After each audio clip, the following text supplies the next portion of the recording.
What is going on, jerk faces? It's your boy Andy, and you're watching Nocturnal Transmissions, brought to you by the Circle of Jerks podcast. It's a conversation you could be having during the day, but having at night.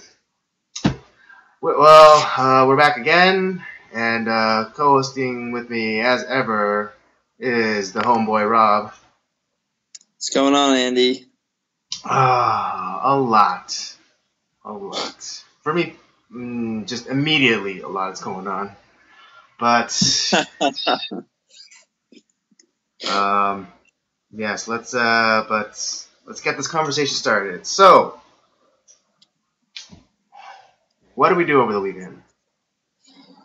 Oh, well, first of all, we always seem to go through these periods where, like, we either don't see each other for a little while, and then we see each other a lot over the course of several days, and we have definitely seen each other quite a bit in the last quite a few days. This is true.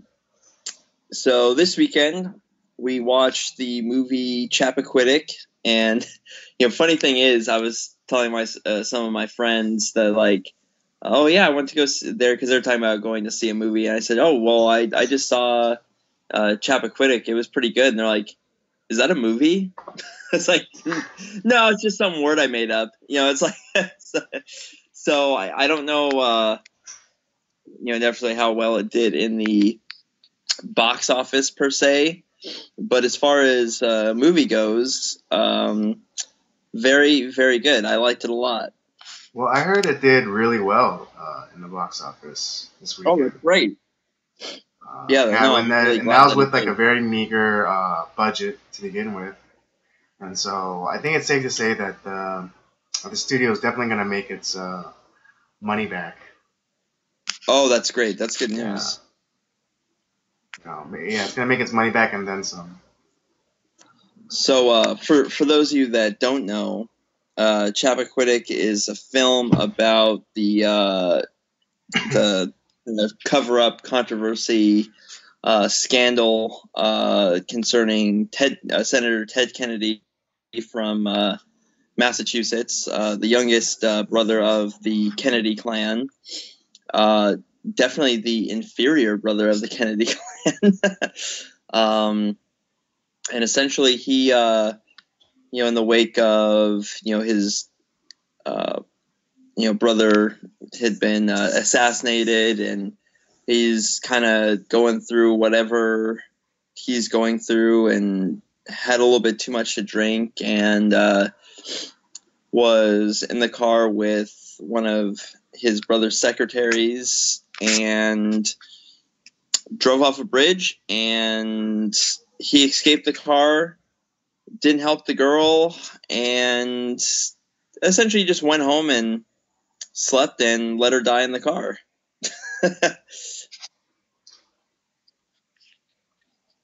Yeah, I mean, it's funny because I don't think the filmmakers went out of their way to bash Ted Kennedy. No, even though like some writers, like from the former newspaper, the New York Times, they were trying to cast this movie in a disparaging light, saying, oh, it's messed up that that Ted Kennedy didn't even die that long ago, and like you're trying to cast aspersions on his career as a senator and blah blah blah blah blah blah. But I think it was very fair. I mean, very even-handed. It only tackled on like the facts of what happened. Before the situation, as the situation was happening, and then kind of like the fallout and like the handling of the the accidental death of Mary Jo Categny.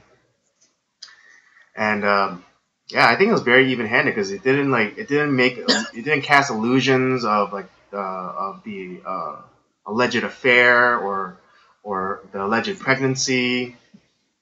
Yep, didn't have to do anything with that. yeah, and like they or like or the or that that he was drunk while he was driving the car, even though like they do see him drinking, but they didn't like make it seem like he was drunk. And so I think I think they were very fair in their depiction. Yeah, I would say that, like I said, they were pretty fair in that, like, they didn't, run off of innuendo and gossip. They went off of what is known about the case from people they interviewed and just like what's actually available to see. Right. It was all like available information. Whether it was like from his statements or like from articles or even the police report. So right.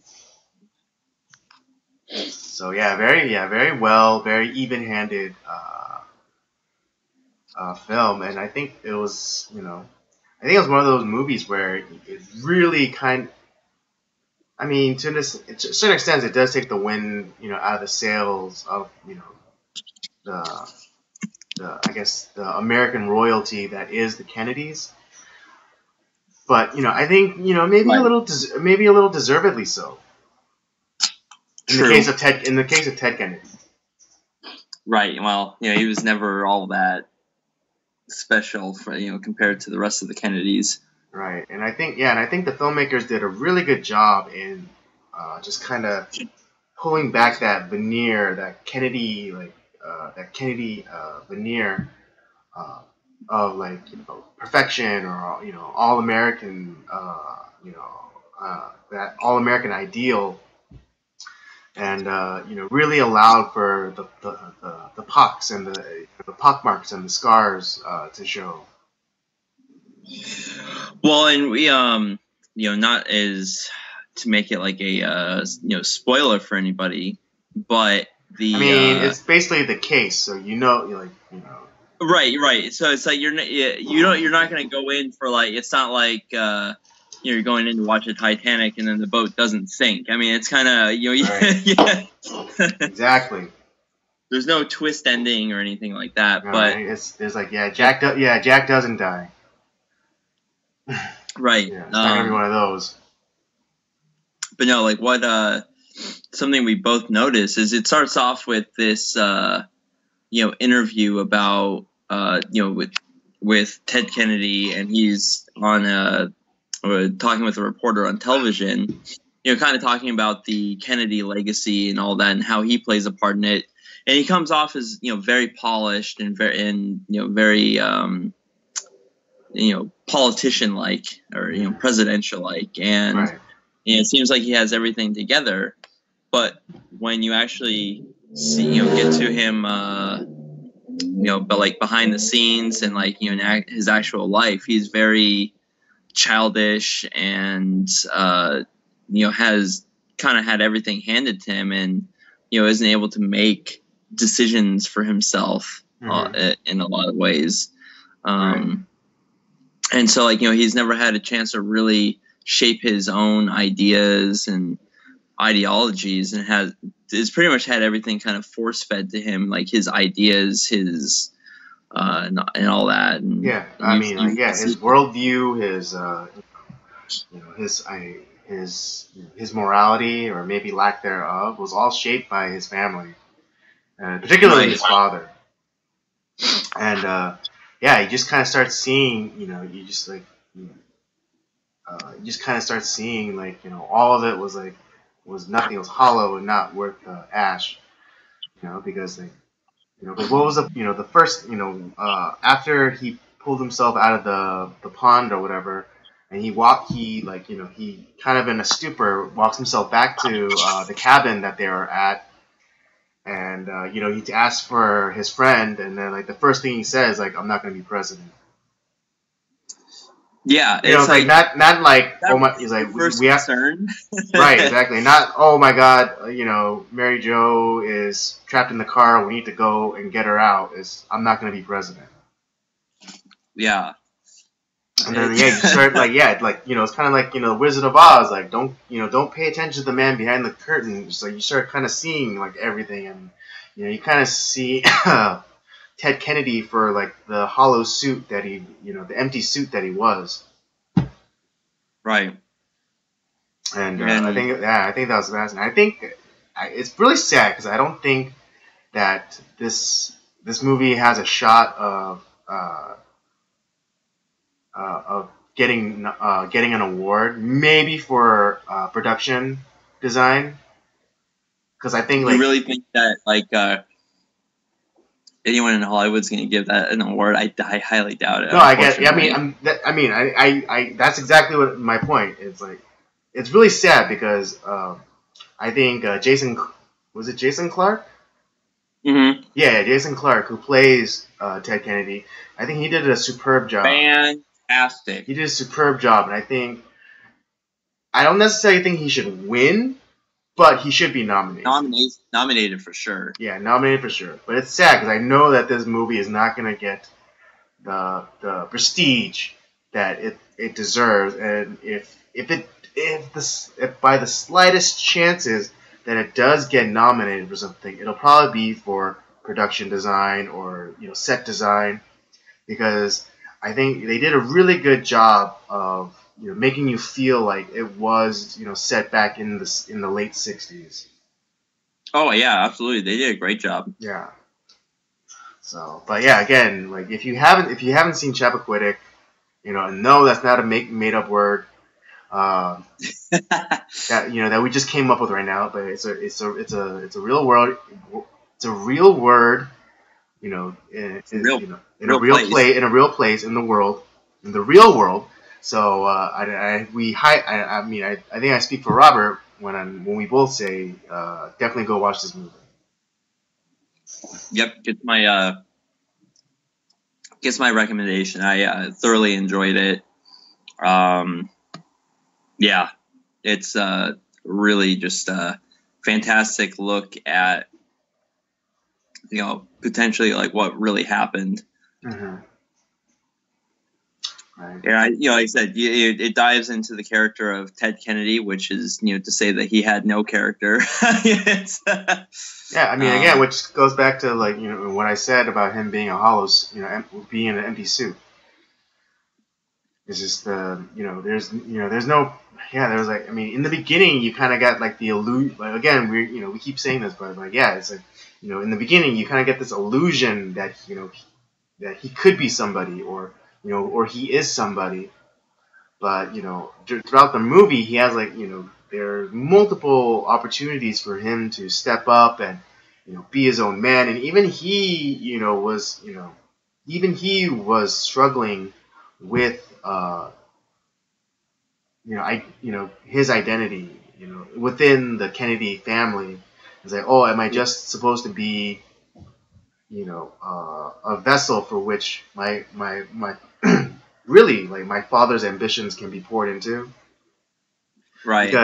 Because his older brothers, Joe Jr. never got a chance, but definitely John and Robert definitely became vessels for their father's ambition, and they eventually, I think those two definitely made that ambition their own, which helped them reconcile and become the politicians that they were, as opposed to Teddy. Like you were saying, he was very much the forgotten son. And I don't think that he thought that he was gonna ever have to shoulder the burden of his father's ambition. But after John was assassinated, after Bobby was assassinated, then it fell onto him, and he throughout the movie he kept kind of struggling with that and trying to figure out what the right thing was, and sometimes he did come to the realization of what the right thing to do was, but he was then kind of wrangled back into what is it? He was wrangled back into that mindset of I'm a Kennedy. I have to fall within these certain parameters, and I have to save. I have to, save what's left of the facade. It's like, right, this could, if I do the right thing, it's a crazy scandal that could destroy the Kennedy name. Mm-hmm. So that's all he really ends up thinking about. And the thing is, the crazy thing is, if he had actually probably done the right thing and did all that stuff, and in the unfortunate event maybe she does die or whatever, Mm-hmm. It's the story of Ted Kennedy's life might be very different. Right. I mean, I think if he immediately acted, and if he immediately acted to save Mary Jo Kopechne, he might have been able to survive it and go, and actually maybe even go on to run for president. I don't know about if he would win or not. Who knows? But he would. I think chances were good that he would have been able to at least be the Democratic nominee. Yeah, you could probably chalk it off to like if he had done the right thing and done everything to save her, you just chalk it up to being just a horrible accident that just happened. Exactly. And like you said, we don't know exactly if it was caused by alcohol or whatever, or maybe those two had some sort of conversation about something. We don't know. Mm-hmm. So, like you said, it could have just been just a terrible accident that happened, and he was distracted, ran off the road, but the decisions that he did end up making were just really awful. Yeah. Yeah.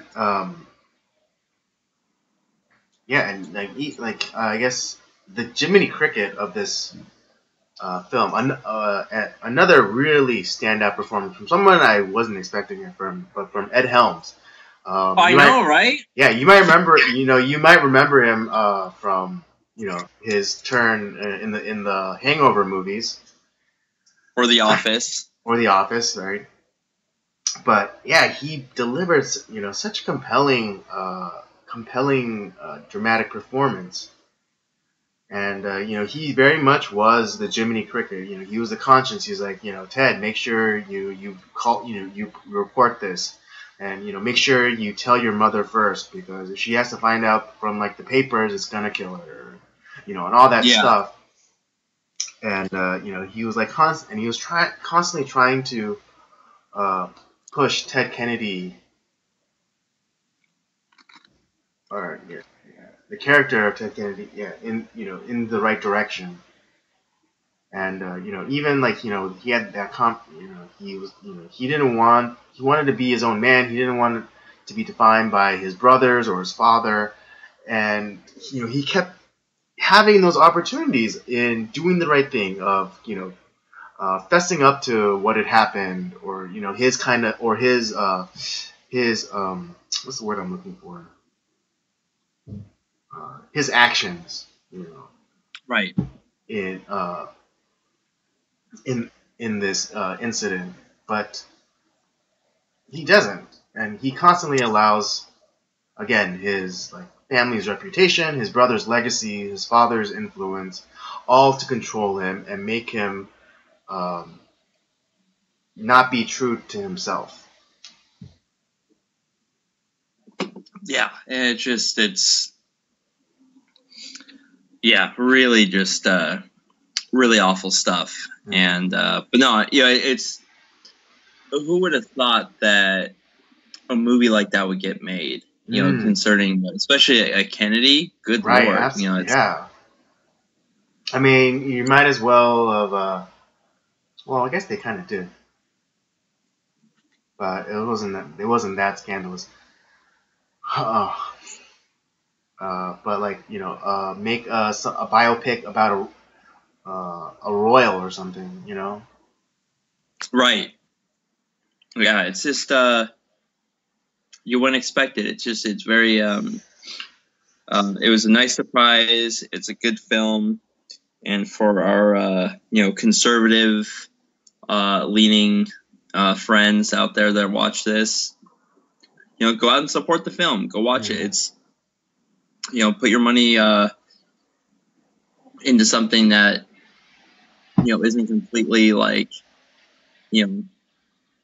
super, liberal or, left leaning in Hollywood. Because this is like I said, it's not every day that you see a movie like this. Mm. And not necessarily one that's necessarily, partisan or biased, but it's just more of like, telling the truth. Yeah. Yeah, this movie was very matter of fact. Yeah. Because if it was super, right leaning, it's obviously the affair. They probably would have talked about the affair, about how he was, completely loaded when he got behind the wheel, or something along those lines. Mm. But they didn't do that. Word. Yeah. So. Yeah. Can't recommend this movie enough. For y'all. So. Do go check it out. It was really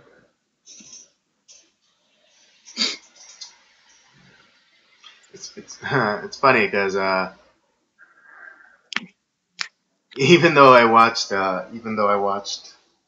such a serious movie as Chappaquiddick, the following Sunday I went to go watch Blockers. Okay. And I have to admit, I was laughing. Pretty good. I was laughing. And they do kind of touch on some more like social justicey kind of talking points, but they totally undermine it with like some raunchy, like kind of like with some comedy or like some like kind of raunchy scene, and so I thoroughly was enjoying myself. Well, that's good. Yeah, I heard it was actually pretty funny. Yeah, it was, and I forget who the actor is, but it's one of the main three. It's one of the guys, not John Cena, but the other guy. Yeah, the other guy. I've seen him in other stuff, but I can't remember. The show that I remember him from was the Mindy Project. Uh-huh. I don't know what else he was in. I know he's a like a comedian. I think he does stand up, or he used to. That's a good possibility. But yeah, the only show I remember him from was the Mindy Project. And he was pretty funny in that show. Mm. Yeah, no, but his performance was great, I think. Yeah, he's a pretty funny character actor. Mm-hmm. Yeah, so I mean, John Cena did a pretty admirable job. I think he's definitely I'm not saying he's gonna win Oscars, but. Well, I don't think we would expect. But as a comedic actor, he's pretty good. Pretty decent. Yeah, pretty decent. Is he as good as The Rock? No one's as good as The Rock.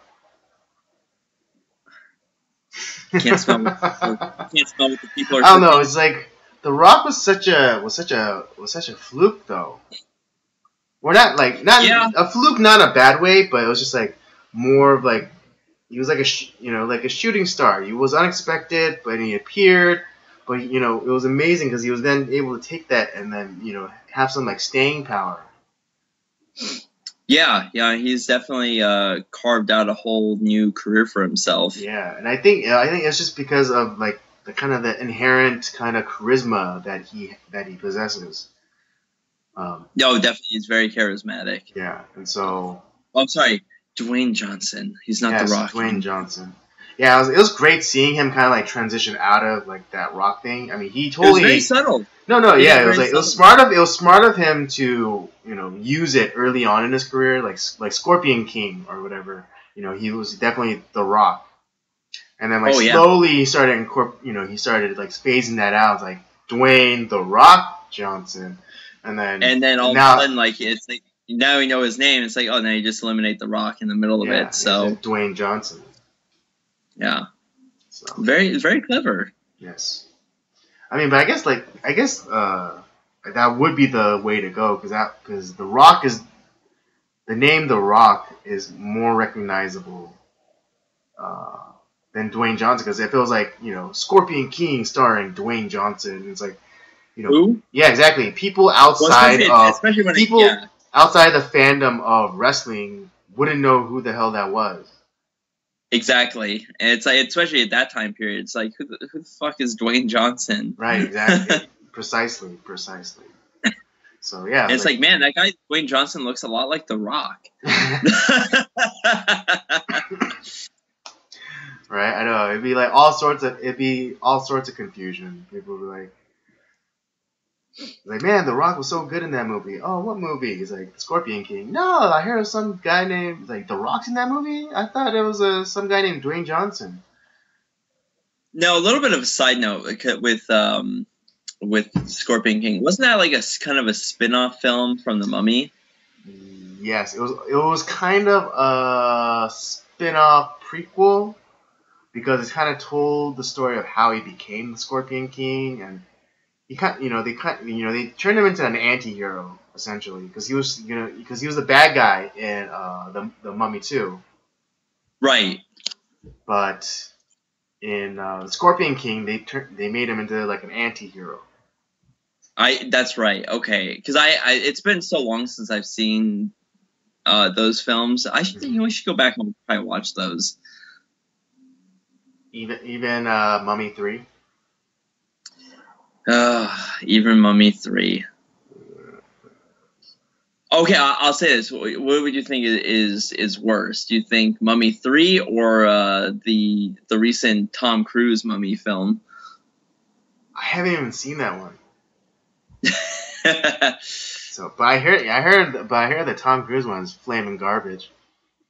God, it's so okay. So I think concerning those.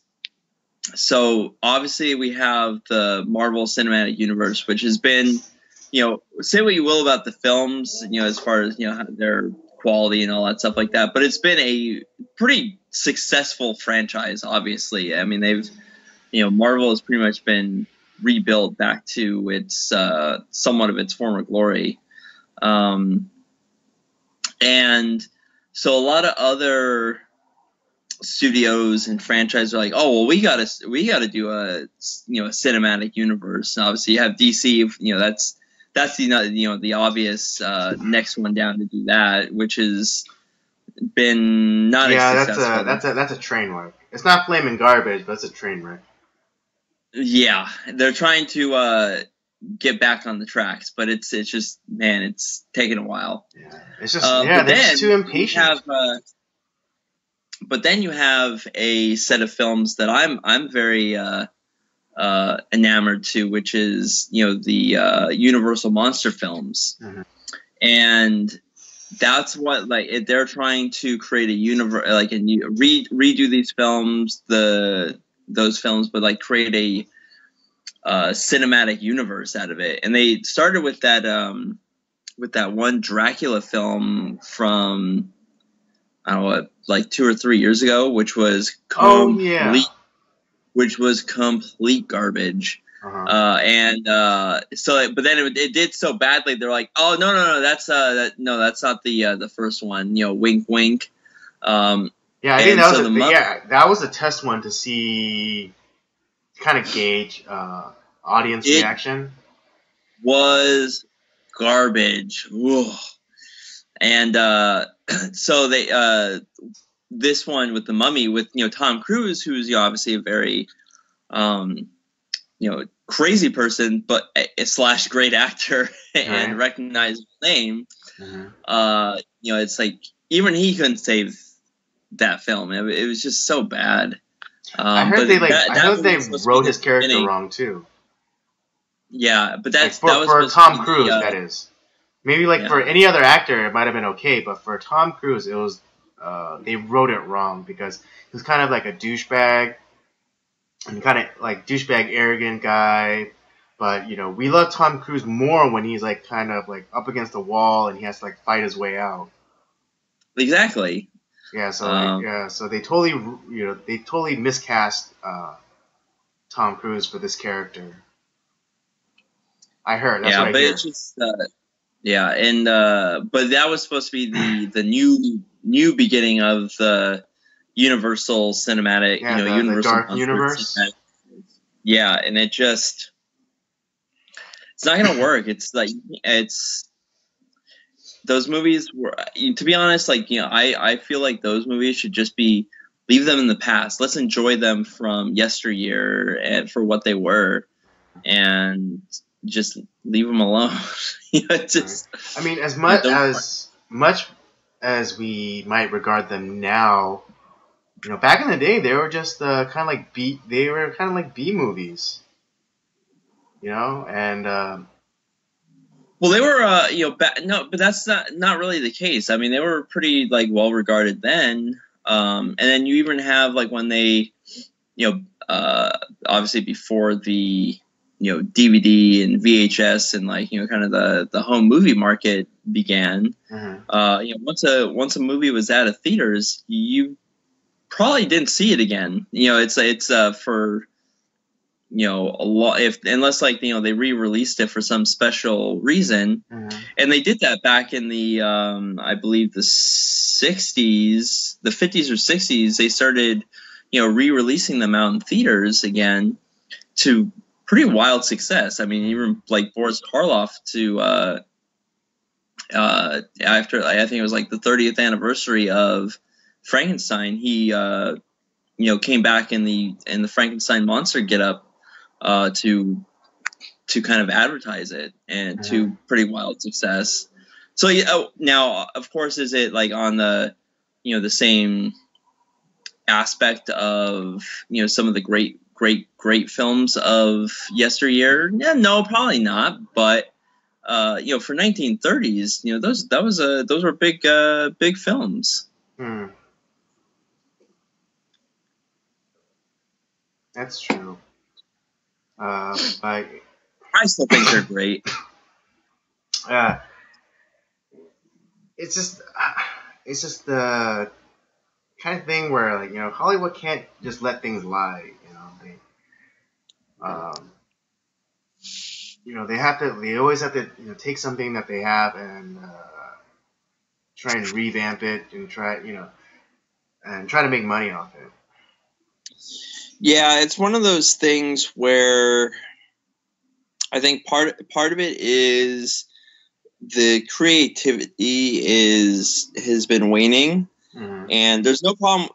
There's no shame in writing something that's inspired by stuff that's come from the past. I mean, that happens all the time. But instead of creating something new, it's oh, why don't we just remake it? Great idea. It's and I don't know if part of that has to do with they take really disparate subject matter, because I think Sony there's rumors that Sony wanted to do Men in Black and 21 the new 21 Jump Street, and do a crossover. What? Why? Yeah. I don't know how exactly that would work. Epic crossover, woo!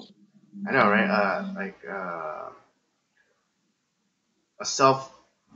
Not self-referential, but a movie parodying a TV show, and then you mix in basically international cops or intergalactic cops. How does that work? What's the secret sauce that I'm missing? I don't think you're missing anything. I think it's stupid. Right. I mean, there's no the thing is, to me, there's not even a semblance of a potential connection between the two franchises. Mm-hmm. It's not like, it's just not even close. There's nothing that you can connect. There's not like they're. You could almost argue it's like maybe you could almost, if you're two ridiculous things to merge together, like something like X-Files and Men in Black. Okay, maybe. I mean, one's more serious than the other, but at least one they're both have to deal with aliens. Something along those lines, Mm-hmm. or something like that. But right, I think 21 Jump Street and Men in Black. Give me a goddamn break. yeah, I mean, just tonally, they just don't go together, and no, and I mean, you can't make one genre or style of writing conform to another, because then it just doesn't work. Right. How are you gonna do like drugs and kind of the inappropriate humor of 21 Jump Street, and then make it kind of line up with Men in Black, which Men in Black has like their own kind of style of humor. Yeah, it's like you said, the it doesn't match at all. Mm-hmm. I will say though, I did like 21 Jump Street. I thought they did a pretty fun job with that. Yeah, me too. It was totally enjoyable. And, very enjoyable. Right, and yeah, they did a bang up job. Absolutely. Right, because even I, hearing that they were going to make a 21 Jump Street movie, and it was going to be like a comedy, I was just not expecting to even go watch it. But then, I did go watch it in theaters, and I was like, oh, this, and I was very pleasantly surprised. Yeah, same.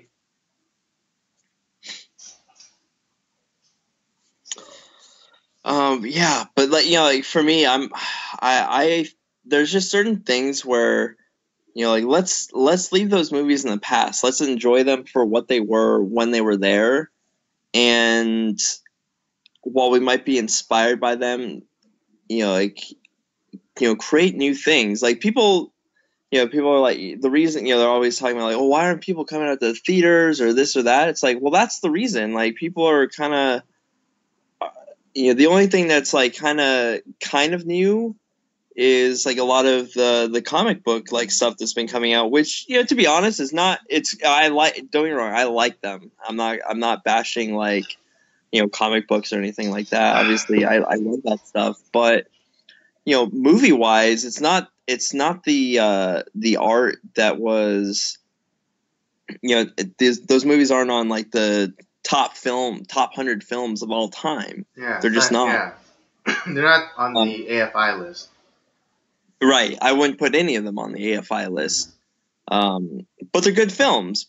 But like, that's really the only thing that's like, newish that's coming out. I mean, I guess you could, there's obviously like, stuff like, like La La Land or whatever that like movie with the fish monster that mute lady ends up having sex. God, that one. I don't think I want to watch that. But I mean, it's like, I thought it was very well. Here's my quick take on it. I thought it was a very well made movie, but I don't know how I feel about it. I just I've heard exactly like what you're saying, where it's like everything is like pretty well done with it. Mm-hmm. But the way that the story goes or whatever, it's just not. Something is very uneasy about it. Yeah. Where and for me, I'm like, you know what? I think I'm just gonna stay away, and if I still hear about that movie in like 10 years from now, I might go watch it. Yeah, and for sure, it shouldn't have won Best Picture. Oh, yeah, For to be sure. honest, Best like, I don't visuals, know. best visual effects or whatever. Yeah, like all the technical stuff. Hell's yeah, give them the Oscar. But for best Yeah, from picture, like what I saw, from what like the bits and pieces I saw from like trailers and stuff, it visually looked great. I'll give him that. Yeah. But Actually before I saw it, I actually thought trailer wise that like it was kind of this continuation of the trying to create that Universal Monster cinematic universe. I thought this was going to be the Creature from the Black Lagoon. No. Low key though, I thought this was the backstory for Abe Sapien from Hellboy. Yeah. Oh, so okay, we both thought it was something different than it actually was. No, because it was Guillermo del Toro, who did the first two Hellboy movies, and so when I found out that it was him, and then like there was gonna be a fish person, I was like, is he doing the backstory of Abe Sapien from Hellboy? That would have been interesting. Yeah, and then I go to watch it, and I am, again, well done movie, but I don't know how I feel about it. Yeah, like I said, I thought it was gonna be a remake of Creature from the Black Lagoon, and like they were kind of doing something different with it. Mm-hmm. But yeah, I think it's funny that we both thought it was something different than it. But yeah, like probably not like Best Picture contender. I think that there is. Yeah, no, I would. I'm trying to think of what else like was out that probably should have won it, but God, I can't tell you. You can't tell you. I mean, I didn't watch the Academy Awards. I watched, Crowder watching the. I did same here. I did the same. And there were movies that are nominated and winning that I had never even heard of. Yeah, and because I'm like, you look at like what's playing in theaters, and like there's a lot of stuff where it's like, man, I haven't heard about like half of these, and I used to. That was my thing. Like I used to go to the theater all the time, and now, within the last, I would say like 5 or 6 years, I've really just kind of like stopped going a lot. I mean, this is the first, like legitimately, this is the first time I've been to the theater in. Well, when did Star Wars come out? So I guess it'd be like 4 months.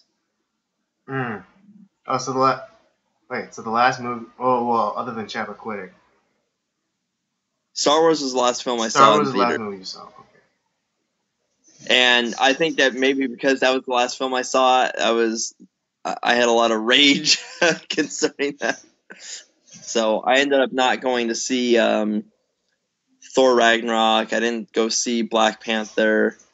I'm still really dragging my feet on Black Panther. Yes, that's what you mentioned that last night, the other day when I saw you. And as your friend, I'm telling you, you can go and enjoy Black Panther. Don't let all the stupidness surrounding it get to you. You can go and enjoy it. I'm gonna try to when I go see it. I'm gonna just try to shut everything else out of my mind concerning that film and just watch it for what it is. Remember, Black Panther is the MAGA hero that we all deserve. That's what you were saying. So I'll have to. I'll take your word for it. I'll trust you, Andy. Yes.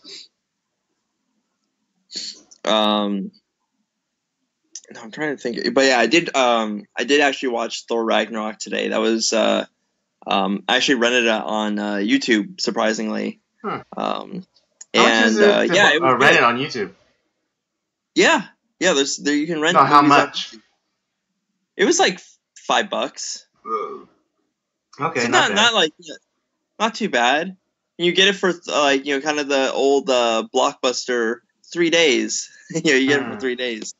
Yeah, and you can what you can do is you can rent it, and you're you can tell them when you want to start that 72-hour period. You don't have to do it right away. Hmm. Um, so Oh, it's not an yeah, app purchase. That's when the clock starts. yeah, exactly. Once you click that button to say oh, you want to start watching it, then that's when the clock starts. Yeah. So, but Okay. I didn't have. I was off today, so I decided I should watch it, and yeah, it was pretty good. We finally learned what the hell happens to the Hulk, Hmm. and Right after Age of Ultron. yeah, and it's kind of it's leading up to the Infinity War, obviously, and Hmm. yeah, it's gonna be interesting. Hmm. Yeah, I think this is a very successful reboot of a character, which helps facilitate the kind of I guess the what's the word I'm looking for? Because I think Thor is a good bridge for Guardians of the Galaxy, and there is Oh yeah, absolutely. and Guardians is more of a what's the word I'm looking for?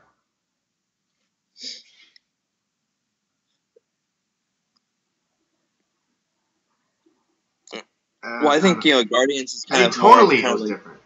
Yeah, it was totally different than well, it's more fun the loving and first two Thor movies that we got. Because the first two Thor movies that we got were very much like Shakespearean dramas, and oh yeah, and I that actually has more I to kind do with of the directors that they got to than the material necessarily. I will say that I compare if I'm comparing it to just the other Thor films, I would say I like the first two more than Thor Ragnarok. But Hmm. like I said, in the case of you have to kind of put it see things in a bigger picture um with within the cinematic universe. So you have to, in a way, you're having to think differently than you would a normal film.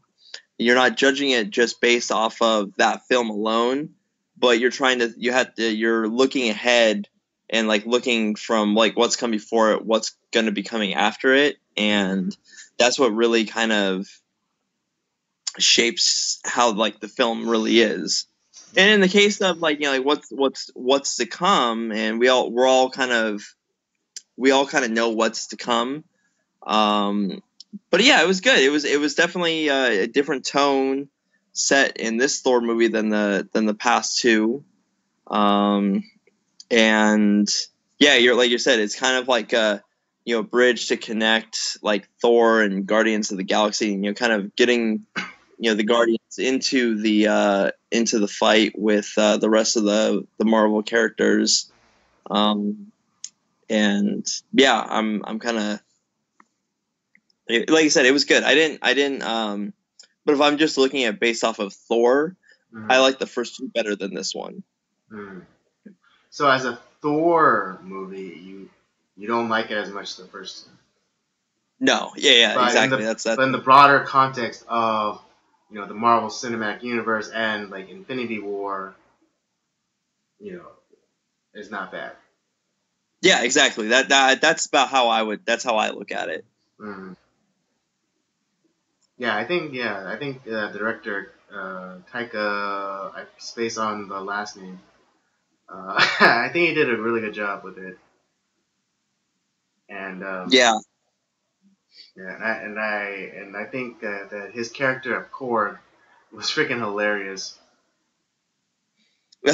yeah. Oh man, there was actually some pretty funny characters in that whole in that movie. Even the Jeff Goldblum as the bad guy was kind of pretty hilarious. Right. I mean, in that one, he wasn't so much acting, but just being Jeff Goldblum. Yeah, he was just being himself. Yeah, and I'm surprised he didn't try to sell us apartments. Oh yeah, right. What was that app that he was pushing for a while? It was like apartments.com or like renters.com, Yeah. something along those lines. Yeah, he still does those commercials. Hmm. But yeah, Jeff Goldblum is pretty hilarious. I don't know. I find him to be pretty entertaining. Do you remember there was a while back, but it was a time when like a lot of celebrities were dying, and there was a fake one about him dying. No, I don't remember that. Yeah, I forget. Yeah, was it about? It might have been around the time of Michael Jackson.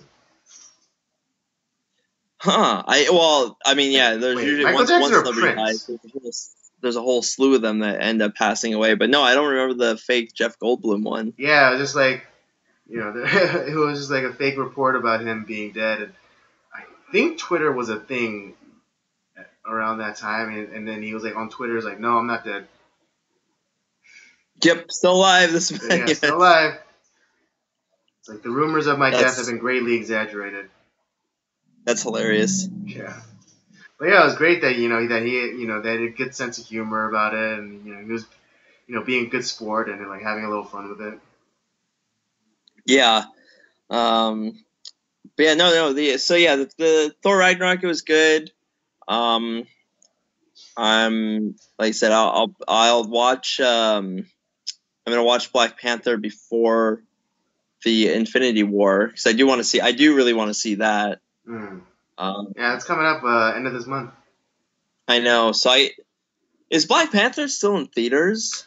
It might be, or like the number of theaters that it's playing in might be Because if on it's the. still, I'm gonna check. Because if it's still in theaters, I may go watch it this weekend. Uh, Um, yeah, because I thought like because God, when did it come out? Like came 2 months. sometime last month. Oh, was it that short ago? Man, like just Yeah, like last month, it's gone by. It's gone by so it was fast, early but last so month. It was slow. definitely early last month. Yeah, like this past month, like has gone by like so fast, yet so slow at the same time. Like there's some things where I'm like, oh yeah, I feel like it came out like 6 months ago, and it's like no, Yeah, it that was was like a last week, month. bro. Yeah, yes. I think that's the problem. I've been working so much, like I really am losing track of time. Yes, and I just don't keep track of time. So we have similar Yeah, problems, but different approaches to them. yeah, it's true.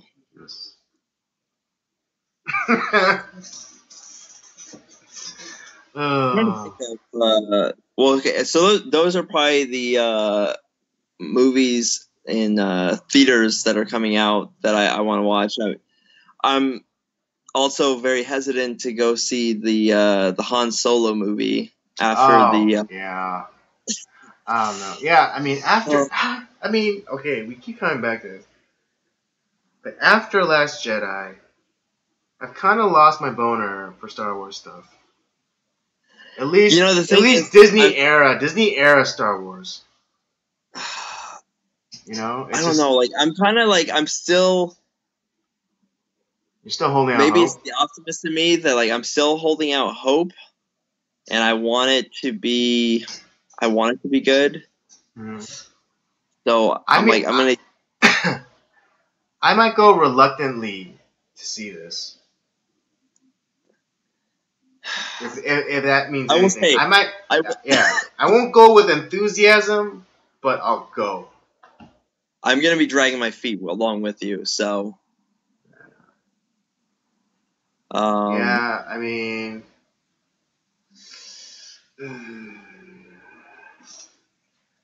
first of all, no one asked for this movie. No one wanted a Han Solo origin story. You I know. think we all wanted a Yoda movie, which has or honestly, like I'd like something more of like you're more than Han Solo, like the years between um the end of episode 3 to 4 and like what happened, um Obi-Wan do and stuff like that. That would have been interesting. Oh, Yoda there's film gonna would be a Obi-Wan Kenobi movie. Ooh, all right. Well, that's good. Yeah. I'd like to see something more on Palpatine, or something, a lot of the, or something concerning more of like the dark side and like some of the like the Sith Lords, and something along those lines. If we're gonna start like delving into the the side lores of Star Yeah, I mean, Wars. they could do what they should have done, or is do a Darth Bane movie, because he was the one to establish the rule of two, which Yeah, they said like I that. think that'd be interesting. Yeah, because like before there was like before there was a whole crap ton of Sith in the galaxy, but then Darth Bane, he came to the realizations like, oh, there can't be more than two Siths at a time, because then like all it is the apprentices backstabbing the masters. Yep. And it was like that might eventually happen. I mean, it happened with Sidious, with his master, and it happened with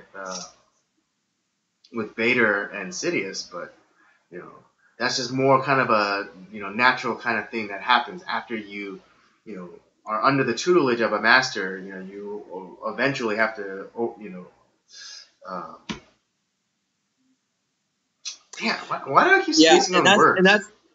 and that's the thing that like that was everyone's like, oh, it's not a big deal about like Snoke from God. I can't believe we're going back into this topic again, but I know. this is everyone's like, oh, it's not really a big deal. Like we don't need to know where he is, but okay. But if you don't care about Star Wars, then yeah, sure, maybe. But for us that do Yeah, care, those who are invested, we that's want a freaking answer. we understand like this idea concerning the Sith. So obviously, if the rule of two, you have Sidious and Vader, and with both of them, passing on, who the fuck is this Sith Lord in Snoke? Like, who the hell is that guy? They don't just pop up out of nowhere. There has to be some sort of backstory to like what happened, and obviously like Kylo Ren is his like apprentice, and there's something obviously that that happened with those two, and like why he was chosen. Right? And I think, And they just to me like it looked like, whereas maybe, and I mean we've had 1,000 discussions, like at least J.J. Abrams, say what you will, maybe cared at least a little bit about the franchise, whereas I don't think Rian Johnson gave two fucks about no, Star I didn't. Wars. Yeah, that scene with Luke tossing the lightsaber. That's him with the with what with what Rian Johnson said before, and just kind of like and kind of like the entire fan base of Star Wars. And yeah, he's come out with like tweets like showing like, oh, I own like this copy of like the Jedi, the Jedi code or whatever, or an Whatever. encyclopedia of Jedi powers or whatever. So I'm more of a fanboy than you are, and it's like, go eat You a can bag of own all the dicks, stuff you want. Did you actually read it? Like, it's like, right? And I was like, yeah, go eat. Yeah, it's like, but seriously, like, go eat a bag of dicks. yeah, it just, God, I'm I mean, so, for Snoke, and it would have been a simple thing. Snoke would have been a simple thing. All you have to do is like, in Luke Skywalker's travels, he happened upon the Jedi Temple where he found this guy who was like kind of, who he can sense was strong in the Force, and the real backstory could be that he was actually Darth Plagueis, Darth Sidious's master, and he was just like kind of like hiding out and trying to learn what he could from old Jedi Test, and then Luke being kind of like the newbie Jedi is like he decides, hey, I could use some help rebuilding the Jedi, the Jedi Order, and so he, brings this disguised Plagueis, and starts at his school, and then he brings in his son or brings in his nephew, and then that's how they meet. How him Right. how Ben Solo and Snoke meet, or Darth Plagueis, and slowly through like his training, like Snoke starts like influencing him. Yeah, like I said, that already is like 1,000 times better than what we got. Yeah. I'm just okay. I'm gonna go into a rage if I think about it anymore. Right. Yeah. Let's punch out before we can't we go into a nosedive. But I will say this one thing: Kathleen Kennedy should not be running Lucasfilm. It should be Dave Filoni. And Yeah. if you're not familiar with who Dave Filoni is, he was the one who worked directly under George Lucas when they were doing the Clone Wars TV show, and he was also the one in charge of the new show Star Wars Rebels. Yeah, Rebels. Yeah, it's he's fantastic. Yeah, you watch that show. You watch both those shows, and you're like, this guy knows this guy knows Star Wars. And plus he had the benefit of working under George Lucas, the man who created Star Wars. Yeah. I mean, Kathleen Kennedy's credit, she did work with him at a producer level, but not really on the creative side. Yeah, pretty much. Okay. Yeah, that being said, let's exit stage right with this topic before we get into rage spirals. Yeah, I can feel like my blood boiling just thinking about it. You're getting like that eye twitch. Yeah. No, but I'm trying to think of like what because I've also been, like I said, I've been trying to go through a lot of the top 100 movies like all time, and I'm trying to think like because I know I've seen it like before at least like once, but it's probably when I was really young. I kind of like want to go watch like Casablanca, something like the Maltese Falcon, movies like that, and kind of just enjoy them. I've been really enjoying a lot of black and white films recently, and while not all of them are good, there's a lot of good ones out there. Yeah, I mean, I remember a long time ago, I didn't know that Father of the Bride was an old school movie, and then they made it. They did the remake, which I still love. I still love the remake of it. So the Steve Martin, that was a remake of that film. Yeah. Interesting. I didn't know that either.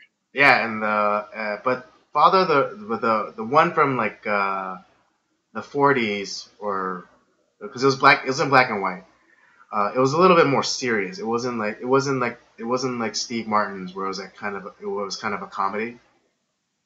Right. Yeah, but that'd be interesting. That's interesting because whereas sometimes you do remakes and they try to like they don't necessarily do anything different, but it's because of that. It's just something it's lackluster because of that, because you can't capture that same chemistry and magic majority of the time. So in the sense of like, obviously the one I saw was the Steve Martin one, which is a very hilarious film. Yeah. And I didn't know that the original, that there was one, but that is more of a serious style film. That's pretty interesting. Right. That and what's it? I'm trying to think. One. Talking about like remakes. One that I feel personally was done very successfully and that I also enjoyed was The Producers. Obviously, I love the original with Gene Wilder and But the remake with Nathan Lane and Matthew Broderick and Will Ferrell was really fantastic too. Like that, I was surprised with how well and how much care they took doing that remake. And like I said, it was not better than the original, but it was definitely on par with the original. And I recommend both to watch both. Well, I'd say our live stream went in a different direction than I thought we were going to go tonight. Yeah, I mean, it's kind of the beauty of these live streams. You just, kind of don't know where they're gonna lead. I mean, this one it did take us to some place that we have been, and we have been to multiple times. In discussing Star Wars. Oh yeah. But I think there's enough variation to make to still be interesting. Oh yeah, no because initially like I was thinking we were gonna go on a more of a foodie discussion, which because we did say that we were gonna talk about food. Well, maybe we could say that one. We're definitely gonna get to that because I have some fun questions to pose to you about that on some things. Okay. All right. Yeah. Maybe we could have like our top 5 places to eat in LA. Oh yeah, we could do that.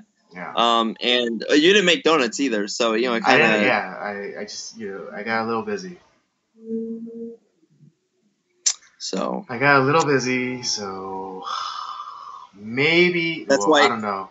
Because I'm going fishing. I'm gonna go fishing tomorrow. So. And let's just set for the record for this episode. I was not the one that was late tonight. I was ready at 8. I thought I was gonna be running late, but my laundry finished just in time. Yes, but let's not forget that. Remember, on this show, it's always Robert's fault. Regardless of what I do, it is always Robert's fault. You're such a female in that regard.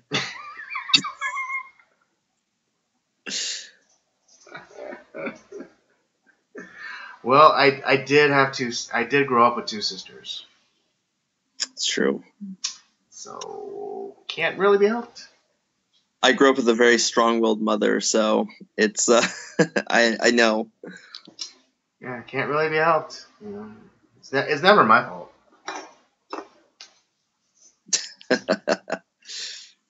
Okay. Anyways, I think this is a good place to end tonight's live stream. Is there any parting words or final thoughts you would like to impart to our audience? Well, once again, I'll say if go see Chappaquiddick. It's a great film. I really, really enjoyed it. And yeah, try to go out and enjoy good films. Just because something is in black and white or the language might be different from what you experience today. These movies should be preserved and their memories preserved. Go out and watch them. They're really good. It's really good stuff. And as always, come out on Thursdays. Check out Up by Up Down. We're going through our playthrough of Zelda.